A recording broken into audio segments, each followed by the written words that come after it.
বন্ধুরা সকলকে অনেক অনেক স্বাগত জানাই আমার এই ভিডিওতে। আমি তো এখন ভুবনেশ্বরে আছি, সেটা তো অনেকেই জানেন। তো আমি এটা ছেলের বাড়িতে আছি ভুবনেশ্বরে। আমি একবার ওর বাড়িতে ছাদে উঠেছিলাম রাত্রেবেলায়, তখন এই ভিডিওটা আমি তুলেছিলাম, সেটাই এই ভিডিওতে আপনি দেখাচ্ছি। আর আমি ভুবনেশ্বরে ছেলের বাড়ি এসে কি কি কাজ করলাম সেটাই এই ভিডিওতে দেখাচ্ছি। তো বন্ধুরা, যদি ভালো লাগে অবশ্যই লাইক করবেন আর আমার পাশে থাকবেন। এটা হচ্ছে ছেলের রুম, দেখতেই পাচ্ছেন দুটো আলমারি আছে, একটা ওয়ার্ড্রপ, আর এটা হচ্ছে একটা আলমারি আয়না সমেত। আর অনেক জানেনই ছেলেরা একা থাকলে কিভাবে ওরা থাকে, সমস্ত আলমারি সব ওলট পালট করেছিল। সেটা দেখে আমি ভাবলাম ওর আলমারিটা একটু গুছিয়ে দিই। এইভাবে আমি একটু গুছিয়ে দিয়েছিলাম। ও যখন ঘরে ছিল না, ও যখন ডিউটিতে থাকে, তখন আমি দুপুরবেলায় এই কাজগুলো করেছিলাম। প্রথম দিন আমি আলমারিটাকে এইভাবে করে দিয়েছিলাম, মনে হচ্ছিলো জিনিসগুলো এত অগোছালো ছিল কি বলবো, কোনো জিনিসটা খুঁজে পাওয়া মুশকিল। এইভাবে আমি করে দিয়েছি ওর আলমারিটা পরিষ্কার। এদিকে ওয়ার্ড্রপটাও সেই একই অবস্থা ছিল, অগোছালো ওয়ার্ড্রপটা দেখলে একদম থ হয়ে যাবে না। আমি এখন মোটামুটি একটু গুছিয়ে দিয়েছি। খুব যে ভালো আমার গোছানো হয়েছে আমিও সেইভাবে গোছাতে পারি না, তবে মোটামুটি যতটা পারলাম। আর এই তাকটা দেখছেন, এই তাকটা একদম জায়গায় ছিল না, এখন কত জায়গা। গুছালে তো জিনিসপত্র অনেক জায়গা হয়ে যায়। এইভাবে একটুখানি গুছিয়ে দিয়েছি। আর প্রথমে এই রুমটার কাজ করেছিলাম। রান্নাঘরের এই তাকগুলো দেখুন, নোংরা যদিও, কিন্তু একটাও আপনি আরশোলা দেখাতে পারবেন না। এই খুব একটা নোংরাও নেই এই তাকগুলো। আর আমি যেগুলো পরিষ্কার ছিল ভীষণ নোংরা ছিল দেখুন। আর এইগুলো ওরা প্লাস্টিক গুজে গুজে রেখে দিয়েছে, কিন্তু এখানে একটাও আরশোলা আপনি দেখাতে দেখলাম না আমি। এই তাকগুলো আমি পরিষ্কার করেছি, এইগুলোতে ভীষণ ভীষণ নোংরা ছিল। দুবার তিনবার করে সার্ফ দিয়ে মুছে তারপরে পরিষ্কার করছে। আর এইটা তো একটা বিকট গন্ধ বেরোচ্ছিল। তবে এখানে একটাও আরশোলা নেই, এই জিনিসটা কিন্তু দেখলাম না। আমাদের ওখানে প্রচণ্ড আরশোলা, জানি মনে হয় খোলামেলা রান্নাঘরের জন্য হয়তো হতে পারে। আর এই তাকগুলো আমি পরিষ্কার করিনি, এই দুটো তাক আমি পরিষ্কার করি, শুধু একটা এদিকে তাক পরিষ্কার করেছি, থালা বাসন রাখে। আর এইদিকে সবগুলো তাক পরিষ্কার করে নিয়েছি। আর এইদিকে আমি সব জিনিসপত্র, এই ছিল রান্নাঘর, দেখেছেন কতটা খোলামেলা। ওই দিক দিয়ে দরজা জানলা একদম হু করে হাওয়া ঢুকছে।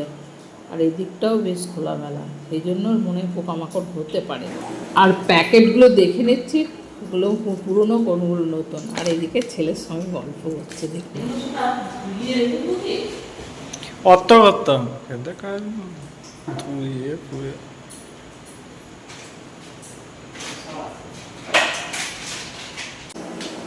আর এগুলো জিনিসপত্রগুলো সব জায়গা মতো রেখে দিচ্ছে ওরা।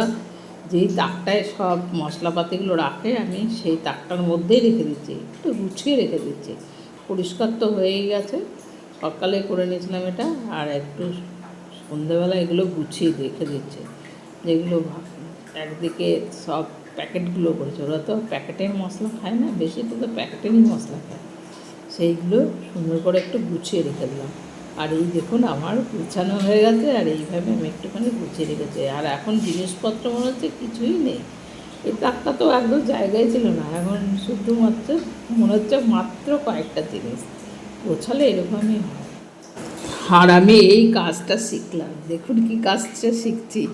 এই পেঁপেগুলো একদিন বাজার থেকে নিয়ে এসেছিলাম, আর এই যন্ত্রটা দিয়ে আমি কাটছি, কারণ আমি এটা দিয়ে এখানে এসে শিখছি।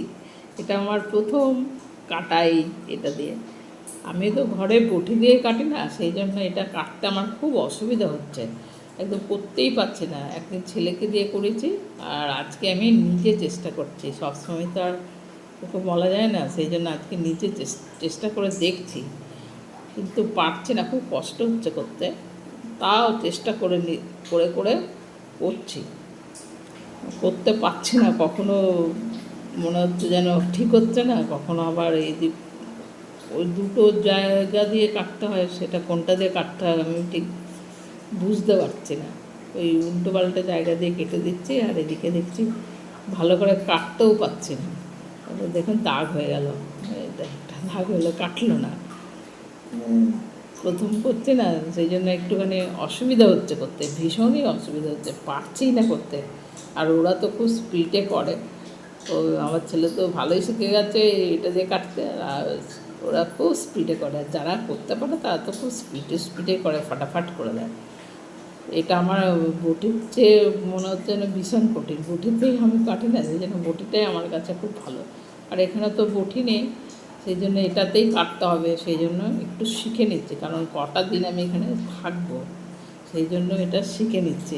রান্না করার সময় সবসময় যে ছেলেকে বলা যায় না, দেখুন এই যে আমার কাটা হয়ে গেছে, আর কাটার অবস্থা দেখুন কেমন যেন সব দাগ দাগ হয়ে গেছে, ঠিকমতো করতেই পারেনি, আর ওর কত থেকেও গেছে, অনেকটা চোখা থেকেও গেছে।